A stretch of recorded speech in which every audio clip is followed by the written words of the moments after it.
दोस्तों, आज विषय लेकर आया हूं, बहुत ही शानदार टॉपिक है। आइए इसको पूरा डिटेल में समझते हैं। जैसी दृष्टि वैसी सृष्टि।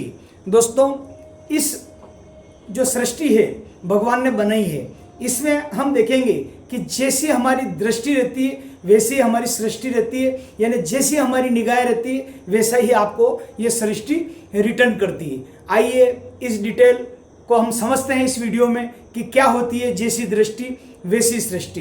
दोस्तों, परिस्थितियां हर इंसान के पास आती है, सुख दुख दोनों आती है। आइए हम डिटेल में समझते हैं। मैं हूं BL Prajapati, motivational speaker, Ratlam Madhya Pradesh से। दोस्तों, परिस्थितियां कई बार दुख की आती है, सुख की आती है, लेकिन उसमें आप कितने दुखी होते हो और कितने सुखी होते हो, ये आपके मन की बात है।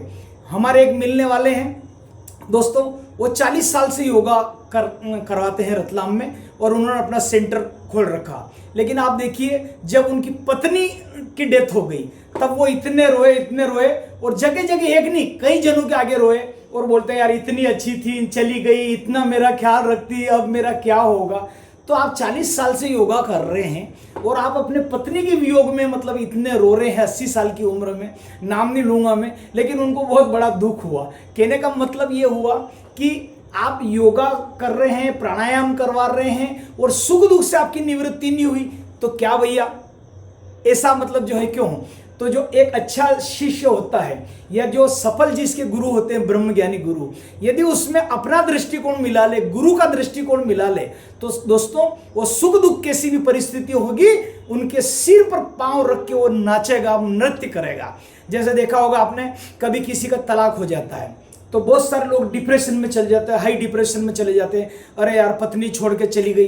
कभी कभी ऐसा भी होता है 2-3 बच्चे, पत्नी सब बदल जाते हैं और पति अकेला रह जाता है। तो ये परिस्थितियां कई प्रकार की आती, लेकिन दुखी होना न होना यदि अगर अपने मन की बात रखे तो दोस्तों सच्चा गुरु का जो शिष्य रहेगा वो तो कभी दुखी नहीं होगा। और विशेष करके आसाराम बापू जी का अगर शिष्य है ब्रह्मज्ञानी संत का, तो जिंदगी में कभी भी परेशान नहीं हो सकता है। दोस्तों, हर पल हंसता रहेगा और वो आगे आगे उसको रास्ता मिलता जाएगा कि इस परिस्थिति से कैसे निपटना है। तो दोस्तों, मैंने आपको एक एग्जांपल बताया। देखिए, तलाक होते हैं, डिप्रेशन होते हैं, पत्नी पति को छोड़ देती है, कभी पति पत्नी को तलाक दे देता है, कभी डेथ हो जाती है, मान लिया जाए पति की डेथ हो गई है ना, या पत्नी की हो गई, तो लोग दुखी होते हैं कि अब हमारा आगे आने वाला जीवन कैसा रहेगा, क्या रहेगा। लेकिन दोस्तों ऐसा नहीं है, जीवन अपने हाथ में रखना है, दुखी होना न होना अपने मन की बात रखना है। दोस्तों, हमारी तीक्ष्ण बुद्धि जितनी हमारी अच्छी होगी उतने हम फैसले अच्छे रहेंगे, और जितनी हमारी मतलब जो है कहते हैं कि इंद्रियां कमजोर रहेगी उतना मतलब जो है व्यक्ति नीचे के केंद्रों में यात्रा करेगा, नीचे होगा। बहुत सारे मैंने देखे हैं कि कोई बोलता है कि यार वो संत महात्मा पे गए और ये गए वो गए, और उन्होंने बोला इंद्रियों का कोई सुख नहीं, लोगों ने अपनी इंद्री काट दी। कहीं कहीं ये भी सुनने में आया और हमने देखा भी है कि उन्होंने इंद्री काट दी और फिर अस्पताल में भर्ती हो गए। अरे इंद्रियां काटने से ये नहीं होगा। मन में यदि अगर हमारी मन बुद्धि अगर पवित्र कर ली हमने, हमारा दृष्टिकोण अगर सही कर लिया, तो आपको ये करने की जरूरत नहीं है। आज हम देखते हैं कि लोग अपने मन की साधना करते हैं। कोई लुढ़कता 800 किलोमीटर जा रहा है, बंबई से दिल्ली जा रहा है, कोई लुढ़कन कोई जा रहा है और उसके बाद वो चादर बिछा के जा रहे हैं, कोई नंगे ही पाँव घूम रहा है, कोई लगातार भूखा ही रह रहा है। दोस्तों, ऐसा नहीं होता है। भगवान श्री कृष्ण ने हमको जो ज्ञान दिया है गीता का, यदि उसके अनुसार भी इंसान जीता है तो वह जीते जी मोक्ष को प्राप्त कर लेता है। बस उसमें गुरु का ज्ञान प्राप्त हो जाए तो परिस्थितियों पर पांव रख के नाचता है, कैसी भी परिस्थिति आए कि वाह प्रभु वाह। आज आप देखिए ये कैसा होता है, कहानी से हम इसको समझते हैं। एक चिड़िया थी, उसने भगवान से शिकायत करी कि हे भगवान, मैंने एक तिनका लाके मेरा घोंसला बनाया और आपने आंधी तूफान के माध्यम से भेज दिया और मेरा जो वो घोंसला वो पल भर में उड़ज गया। हे भगवान, मेरा क्या कसूर था आप बताओ। तो उसको भगवान ने अंदर उसे प्रेरणा दी। भगवान ने जवाब दिया कि देख भाई, अगर तेरा घोंसला 5 मिनट 10 मिनट तू और रहता और आंधी तूफान नहीं आता तो सांप चल रहा था, सांप तेरे को निगल जाता, तो कम से कम तेरा जीवन बचा है, घोंसले तो तू कई बना लेगी। तो हर परिस्थिति आपको मजबूत करने के लिए आती है। हम बात और एक और दूसरा उदाहरण देंगे भगवान श्री कृष्ण का और रुक्मणी जी का। एक दुर्वासा ऋषि का नाम सुना आपने? तो दुर्वासा ऋषि बड़े क्रोधित थे और उनसे पंगा लेना मतलब बहुत टेढ़ा काम है। ऋषि मुनि देवता सभी थर थर कांपते थे दुर्वासा ऋषि। तो दुर्वासा ऋषि ने एक बार हमारे गुरुदेव के मुखारबिंद से कह रहा हूं, संत आशाराम बापू जी ने इसका कई बार मतलब जो है वर्णन किया अपने सत्संग में, उनकी अमृतवाणी में रख रहा हूं मैं, मतलब मेरे शरीर के माध्यम से। तो उन्होंने बोला बापू जी ने कि जो दुर्वासा ऋषि थे, तो उन्होंने कहा कि है कोई माइके लाल जो दुर्वासा ऋषि को अपने घर पर भोजन के लिए आमंत्रित करे? तो देखा कि कोई नहीं, सब मना कर दे, क्योंकि इतने क्रोधी और पता नहीं उनको मतलब कैसे कैसे वो परीक्षा ले लेते हैं। तो आखिरकार कोई नहीं हुआ। तो भगवान श्री कृष्ण और रुक्मणी जी ने हाथ जोड़ के अभिवादन स्वीकार किया कि महाराज जी आप हमारे घर को पवित्र करिए, आप हमारे यहाँ भोजन लीजिए। तो वहां आए तो उन्होंने जो जो करना था उन्होंने मतलब सब किया, लेकिन भगवान श्री कृष्ण को बिल्कुल क्रोध नहीं हुआ। अगर कोई संत महात्मा अगर आपके घर पे भोजन कर ले और अगर वो आग लगा दे तो भी भगवान श्री कृष्ण ने देखा। उसके अलावा उनको जो करना थी, रुक्मणी जी और भगवान कृष्ण को बुलाए और बोले खीर का पात्र भर के लाओ। खीर लाए, भोजन तो कर लिया और उन्होंने खीर मतलब जो है रुक्मणी जी के पूरे चेहरे पे मल दी। भगवान श्री कृष्ण को पूरा उनका ये कर दिया और खीर का मतलब पूरा उनको सिर पे वगैरह सब कर दिया भगवान श्री कृष्ण पे। और पांव जो है भगवान श्री कृष्ण के पांव तक खीर नहीं गई थी, ये वो हो गया सब। तो भी भगवान श्री कृष्ण ने क्रोध नहीं किया। उसके बाद बोला गया चलो बेल चले जू। तो ऐसे जोत के उन्होंने एक जो बेल जोतते ना अपन हल वगैरह में या काई में इस टाइप से, तो उनको दोनों को रुक्मणी और भगवान श्री कृष्ण को लगाम करके ऐसे करके करके थोड़ा आगे बढ़ाए। तो भी भगवान श्री कृष्ण को गुस्सा नहीं आया और वो परीक्षा में भगवान श्री कृष्ण पास हो गए। तो भगवान श्री कृष्ण को दुर्वासा ऋषि जी ने जाते जाते वरदान दिया कि तुम्हारे पूरे शरीर पे हमने खीर मल दी तो भी तुम कुछ नहीं बोले, ये क्या विषय था? हम कभी अब परिस्थिति आती है हम दुखी होते हैं कि यार एक तो संत को भोजन कर रहे और ऊपर अपने ऊपर पूरी खीर उन्होंने लगा दी, तो आप क्या बोलोगे ऐसे संत ब्राह्मण को? अपने घर से कहोगे कि ब्राह्मण क्या बात है यार, इनको हो क्या गया आज? लेकिन भगवान श्री कृष्ण चुप रहे। भगवान श्री कृष्ण ने जब वो विदाई की रस्म हो रही थी, जब दुर्वासा ऋषि जा रहे थे, तो दुर्वासा ऋषि ने भगवान श्री कृष्ण को जाते जाते कहा कि देख पूरे शरीर पे हमने खीर लगा दी है, लेकिन पांव का ध्यान रखना जीवन में। और अंत में कहते हैं कि जो एक बहेलिया ने शिकार समझ के भगवान हिरण समझ के भगवान कृष्ण को बाण मारा और अंत हो गया, वहां पर खीर नहीं लगी थी। यानी कि परिस्थितियां आपके जीवन में आती है तो वो आपको मजबूत कराती, नए अध्याय का पाठ करवाती है। तो जीवन में परिस्थितियां किसी भी आए, इसको पॉजिटिव लेके आप जीवन में अगर करोगे तो दोस्तों आप आगे बढ़ोगे। गुरु क्या करते हैं कि गुरु आपको अध्ययन का निचोड़ शॉर्टकट देते हैं। वो पंडित जैसा नहीं देते हैं कि लड़का लड़की को फेरा करना, शादी कराने तो ये मंत्र बोलना पड़ेगा, या और आगे हम देखते हैं कि उनको नामांकन करना तो ये करना पड़ेगा, बच्चे का जो भी जनेऊ प्रोग्राम है तो ये मंत्र करना पड़ेगा, मृत्यु पे ये श्लोक बोलना पड़ेगा। लेकिन गुरु जो होते हैं वो शास्त्रों का शॉर्टकट दे देते हैं ताकि आपके जीवन का काम आसानी से हो जाए। तो इसलिए अगर जीवन में किसी के एक ब्रह्मज्ञानी गुरु है तो मौज ही मौज है। दोस्तों बात को हम आगे करते हैं कि इसमें और हम बात करके कि जैसे अपनी समझ को बढ़ा लो, काम क्या बाकी है जीवन में। अपनी समझ जिसने बढ़ा ली उसका ये मान के चलो कि उसका मतलब जो काम कुछ भी बाकी नहीं रहा। समझ क्या होती है, हर दृष्टिकोण, मैंने क्या बोला कि आपका समझ के ऊपर निर्भर करता है। दाना जो मछलियों को खिलाता है वो क्या सोचता है कि यार आज मछलियों को दाना खिलाया, बच्चों को ले जाओगे, मैंने गोल्डन कलर की फिश देखी, वाइट मछली देखी, रंगीन मछलियां देखी और वो खुश होता है और दाना डालने वाले दाना। लेकिन जो जाएगा शिकारी होगा या जाल फैलाने वाला होगा, बोलोगे यार इतनी बड़ी है तो बाम है, ये तो ये है, ये पूरे परिवार के लिए मेरे काम में आ जाएगी। जिसकी खाने की दृष्टि होगी वो मछली में भी खाने का ही देखेगा कि इसका मैं शिकार कैसे करूं, और जिसको दाना खिलाने की दृष्टि होगी वो दाना। यानी कहने का मतलब हमारे गुरुदेव कहते हैं कि भक्त जाता मंदिर में और उसके होता है प्रभु के दर्शन करता है, उसकी निगाह रहती भगवान के ऊपर, वो भगवान का ध्यान करता है भक्त। और पंडित की जो निगाह होती पुजारी जी वो आपकी जेब पर होती है, होती कि नहीं होता ही। और आजकल तो पंडित लोग भी समझ गए कि किसको चने देने हैं, किसको मकाने देने हैं, किसको बर्फी का फीस देना है, वजनदार पार्टी देके वजनदार प्रसादी देते हैं। तो दृष्टिकोण सबका अपना अपना। लेकिन आप देखिए कि अगर आपका दृष्टिकोण उचित है, आपका दृष्टिकोण अच्छा है, तो हर जगह आप समस्या का हल कर लोगे। आप सोचो भगवान श्री कृष्ण ने इतने सारे सबको अर्जुन का ही चुनाव क्यों किया? तू मेरा परम सखा है। और भगवान श्री कृष्ण ने अर्जुन को यह बात कभी नहीं बोली कि तेरी विजय होगी, बस तू निष्काम कर्म कर, निष्काम कर्म कर। और उसको सही गलत क्या है उसमें भगवान श्री कृष्ण ने अंतर समझा दिया। तो 5 पांडव में से एक भी नहीं मरे और 100 कौरव में से एक भी नहीं बचा। ये हमारी महाभारत इसका जवाब देती है दोस्तों। तो कहने का मतलब है अपनी दृष्टि मधुमेह कर लो, अपनी निगाह सही कर लो, अपनी इंद्रियों को आप वश में कर लो, तो जीवन में आप मान के चलो कि आपके लाइफ में ऐसे पंख लग जाएंगे, आप उड़ने लग जाओगे कि ये क्या प्रोग्रेस हुई। दोस्तों मैं बात आपको इसलिए कह रहा हूं कि आज आप देखिए कार, एक छोटा सा प्रश्न है, मैं नाम लेके बोल रहा हूं उनको, कि एक जगह मैंने सुना, ये उनका क्या नाम है, एक जो है ना आईएएस ऑफिसर थे, आईपीएस, और मतलब वो बहुत तेज तराट है और उनके कई फॉलोअर्स है आज तक के इतने, आचार्य प्रशांत जी। तो वो कह रहे थे एक शिविर में कि उन्होंने प्रश्न पूछा कि कितने लोग जो है मतलब अपनी गाड़ी का टायर बदल लेते हैं या माहिर है टायर बदल सकते हैं। तो आप बात नहीं मानो, मुश्किल से 5-10% लोगों ने हाँ करी होगा या हाथ खड़े किए होंगे, ठीक है। उसमें से मैं भी सुन रहा था उस बात को।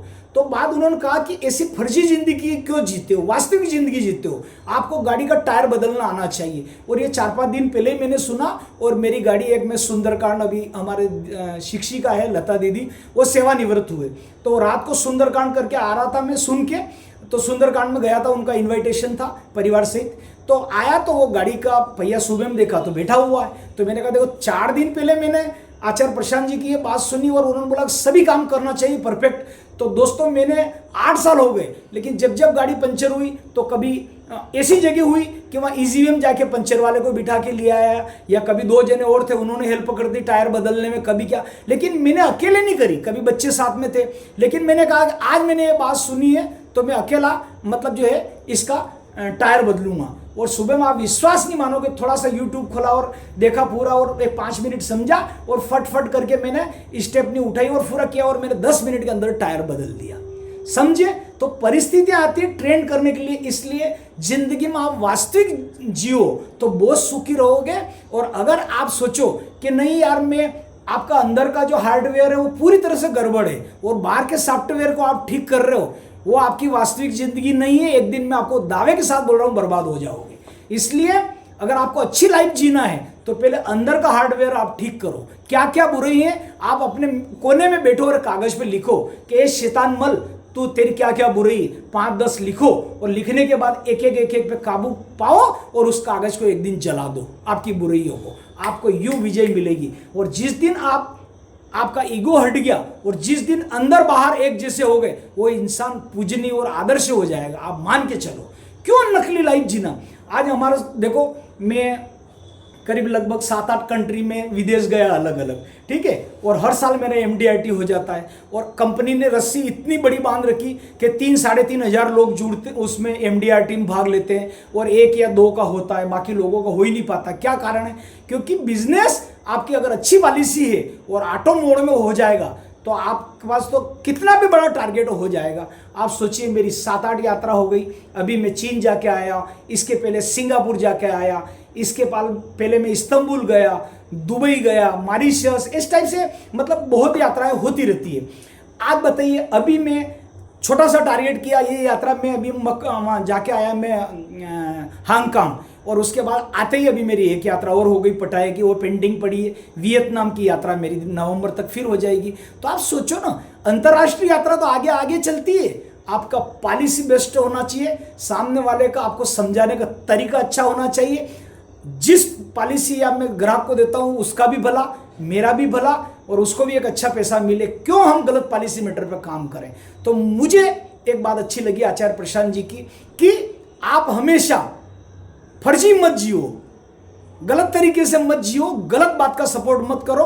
आप सत्य बातें गीता के समान सत्य बातें, सत्य का समर्थन करो तो आपकी लाइफ चमक उठेगी। और यही हमारा आसाराम बापू जी की सच्चाई के कारण ही आज जो है वो उनको पीड़ा भुगतना पड़ रही, क्योंकि हमारे गुरुदेव न कभी झुके हैं न कभी झुकेंगे। और वो बापूजी हमारे निर्दोष हैं, निर्दोष थे और निर्दोष रहेंगे।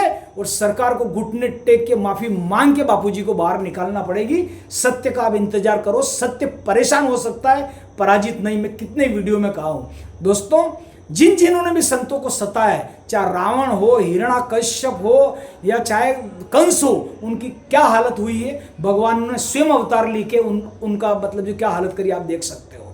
तो संत सताए तीनों जाए, तेज बल और वंश, अरे एड़ा एड़ा कहीं गया रावण कौरव कंस। तो दोस्तों ये बात सही है, संतों से आप आइडिया लो, संतों से आप मधुमेह दृष्टि लो, संतों से आप आइडिया लो, संतों के चरणों में जाओ और कुछ देर विश्रांति करो, बैठो, तो आपको नया नया आइडिया जीवन में मिलेंगे। और जो आप 90% मेहनत करते हो वो आपको खाली 10% मेहनत में हो जाएगी, क्योंकि संतों की बुद्धि, संतों का दृष्टिकोण और संतों का सत्संग मिलेगा तो आपका काम आसानी से हो जाएगा। जैसे मैं अभी 7-8 देशों की यात्रा करके हर साल कहीं ना कहीं हो जाता है, जबकि मैं उसके लिए एक्स्ट्रा मेहनत कुछ भी नहीं करता हूं। मैं आपको हृदय से कह रहा हूं, केवल काम और काम और काम, बस। मैं अपना काम ईमानदारी से करता हूं, ईमानदारी से सेवा करता हूं और हर कार्य समय पे करता हूं। आज का काम आज करता हूं, कल पे नहीं टालता हूं, आलस नहीं करता हूं। 2000 का केस मंथली आए तो भी वाई वाई, 10 लाख का महीने का आए तो भी कोई तकलीफ वाली बात नहीं। हम तो एक जैसे हैं, हर हालत में हमको सेवा देना है, तो सेवा देते देते आपको पता है मेवा ऑटोमेटिक मिल ही जाता है। तो आप अच्छे काम करें, अपनी बुद्धि को बढ़ा लो, अपनी समझ को बढ़ा लो। काम क्या बाकी रहा, काम कोई बाकी नहीं रहेगा। बस दोस्तों, चाहे आपकी समाज बदनामी कर दे, चाहे आपका पति पत्नी में आपका झगड़ा हो जाए और तलाक हो जाए, और चाहे आप किसी भी डिप्रेशन परिस्थिति में चले जाए, लेकिन आपको दुखी नहीं होना, दुखी होना न होना अपने मन की बात है। अरे हमारा रिमोट कंट्रोल हमारे हाथ में है, किसी और के हाथ में नहीं हो सकता। तो दोस्तों, दृष्टि आपको मजबूत रखना है, अच्छी रखना है। गलत लोगों का संग हो तो इमीडिएट छोड़ देना। अच्छी दृष्टि, अच्छे लोग आपके जीवन में होना, अच्छी पुस्तकें आप पढ़ो, अच्छा दृष्टिकोण आपके रखो, और आप बड़े लोगों में आप बड़ी योजनाएं बनाओ। और आप प्लानिंग छोटा मत करो, प्लानिंग जीवन में बड़ा करो। अरे कम से कम आप मर्सिडीज का सपना देखोगे तो क्रेटा तो आपके घर आ ही जाएगी, लेकिन अगर स्कूटी की सपना देखोगे तो साइकिल भी नहीं आएगी। तो जीवन में आप अपने सपने बड़े देखो, तन मन धन से काम करो, किसी की बुराई मत करो, और आप अपने काम में लग जाओ। तो फिर आप देखोगे कि आप बहुत बड़े इंसान हो गए। बस आप अपनी समझ बढ़ा लो, काम कोई बाकी नहीं रहेगा, आपका काम बहुत अच्छा होगा दोस्तों। और गुरु जो होता है वो शिष्य को हमेशा अच्छे से अच्छा ही देता है, अच्छे से अच्छा ही देता है। चाहे वो परिस्थितियां भेजता है तो भी आपके अच्छे के लिए भेजेगा, हित के लिए भेजेगा। मैंने आपको 2 उदाहरण से बताए, एक चिड़िया का और एक भगवान श्री कृष्ण का। तो दोस्तों, हमें आपको मजबूत बनना जीवन में। और आप देखिए कि जब एक अच्छा शिष्य होता है और एक अच्छे गुरु के पास रहता है, जब भगवान श्री कृष्ण ने लगातार, अर्जुन ने बाण चलाए, किसके ऊपर चलाए थे? भीष्म पितामह के ऊपर। तो भीष्म पितामह के ऊपर बाण चलाए, अर्जुन को भगवान श्री कृष्ण ने कहा कि ये जो सब पहले से तो मरे हुए हैं और जो गलत साथ दे रहे हैं, उनका आपको मतलब जो है करना है, उनसे युद्ध में आपको लगना है। और लगे तो जब भीष्म पितामह को बाणों से भेद दिया गया पूरे शरीर से, तो जब उनको वो पीड़ा हो रही थी तो उनको तकिए की जरूरत पड़ी। तो उन्होंने बोला तकिया चाहिए, तो दुर्योधन इधर उधर हो सकता है, कहते हैं मूर्ख की मति रहती है, तो रुई का तकिया कहीं लेने के लिए चला गया। अर्जुन ने एक के बाद एक बाण छोड़े और भीष्म पितामह को बाणों का तकिया लगा दिया। भीष्म पितामह ने कहा कि पानी चाहिए अर्जुन, वहीं लगा के बाण लगा के गंगा प्रकट कर दी। ऐसे गुरु के सानिध्य, ऐसे कृष्ण के सानिध्य में रहा तो आपका जो बॉस हो, आपका जो गुरु हो, आपका जो ब्रह्म ज्ञानी गुरु हो, कोई भी हो, अच्छे से अच्छा पानी पियो छान के, गुरु करो जान के। अच्छे लोगों के संग में रहोगे तो अच्छे इंसान बनोगे। और गधा भी यदि अगर आपका ऑफिसर है ना तो महागधा बना देगा आपको। इसलिए जितना जल्दी हो गलत लोगों की संगत छोड़ दो, अपनी इंद्रियों का संयम से रहो। आज हम देश विदेश जाते हैं तो आपने कई लोगों को, मेरे गुरु भाइयों के लिए बात कर लेता हूँ 2 मिनट और, अच्छा लगा मुझे वीडियो। तो मेरे गुरु भाई कह रहे होंगे कि यार प्रजापति जी देश विदेश जाते हैं। हाँ जाता हूँ मैं, मेरे को अभी भी जैसे अभी भी मैं गया अभी हांगकांग, तो कुछ लोग बोलते हैं कि सर पासपोर्ट पे आपकी 2 बाटल फ्री रहती है, आप हमारे लिए ले आओगे क्या? कोई क्या ले आओगे? मेरी पासपोर्ट पे अगर 2 बाटल फ्री है या जो भी पैसा वहाँ मेरे को देना पड़े तो मैं उठा के लाऊंगा तेरी मतलब तेरे को खुश करने के लिए, वो भले कितने ही बड़ा मुझे केस देता हो तो नहीं दे तो कोई बात नहीं, कोई तकलीफ वाली बात नहीं। अरे हम हमारे हिसाब से सफ़र किएंगे। नॉन वेज भी रहता है लाइन से, वेज भी रहता है, सब तरह के रहते हैं। झूम बराबर झूम शराबी का प्रोग्राम भी हर कॉन्फ्रेंस में चलता है, हर इंटरनेशनल लेवल प्लेटफॉर्म पे चलता है। अब वो भी दुनिया 90% कंपनी को, उनको भी शौक मूज करना है, करो भैया तुम्हारा करो। तो हम कभी कभी देखते हैं, मजा लेते हैं। हमारा जो सर्कल है, कभी हमको विश्व हिंदू परिषद का अध्यक्ष मिल जाता है, कभी बजरंग दल का मिल जाता है, तो कभी इस्कान से जुड़ा हुआ मिल जाता, तो हमारी लाभी विदेश में भी मिल जाती। अरे अच्छे को अच्छा गुरुदेव चलते ही देते हैं। और हमारा बापू ने तो एक बात बोला कि जब भी कहीं देश विदेश जाओ या अपनी यात्रा पे जाओ तो चलो गुरुदेव हमारे साथ में। जब हमने ये बोल दिया कि चलो गुरुदेव हमारे साथ में, तो मजाक क्या कि अपने को गलत लोगों की संगत मिल जाए। तो दोस्तों, आप भले देश विदेश घूमो, सब अपनी दृष्टिकोण मधु में रखो, अपना नजर पवित्र रखो और आप अपना काम करो तो सफलता ही सफलता जीवन में मिल जाएगी। दोस्तों, मैं कई यात्राएं करी है और आगे करता रहूंगा। इंटरनेशनल यात्राएं मैंने देव दर्शन भी किए हैं, बद्री विशाल, केदारनाथ, गंगोत्री, जमुनोत्री, कुछ ज्योतिर्लिंग हो गए, कुछ और 5-6 ज्योतिर्लिंग बचे। सब करना है जीवन में, सब करना है, तनाव नहीं लेना है। परिस्थिति आज है, कल और डबल आएगी, परसों और तिबल आएगी, तो क्या हम दुखी होते रहेंगे? नहीं होते रहेंगे। हमारा हर पल हम आनंद में रहेंगे। डेली स्वागत कीजिए। जब आप तनाव हो, डिप्रेशन में हो, कहीं आपको नाच गान करना है तो नाच गान कर लीजिए, कहीं घूमने जाना है तो घूमने जाइए और आप अच्छे से रहिए। रोज खिलखिलाते रहिए, योगा करिए, प्राणायाम करिए, ध्यान करिए, मॉर्निंग वॉक जाइए, एक्सरसाइज करिए और अपना स्वस्थ शरीर रहेगा तो करोड़ों की संपत्ति आपकी है। और स्वस्थ शरीर नहीं रहा तो ये संपत्ति आपके कोई काम नहीं। तो अपने पे ध्यान दीजिए, अपनों का ख्याल रखिए, मस्त जिए, टेंशन लेस जिए, आज का काम आज निपटाएं, जोरदार काम करें, व्यस्त रहो, मस्त रहो, यही आपकी लाइफ है। आज के लिए इतना ही। मैं BL Prajapati, motivational speaker. Video अच्छा लगा हो तो कमेंट्स करिएगा, लिखिएगा, लाइक करें वीडियो को, शेयर करें, सब्सक्राइब करें। आज के लिए इतना ही।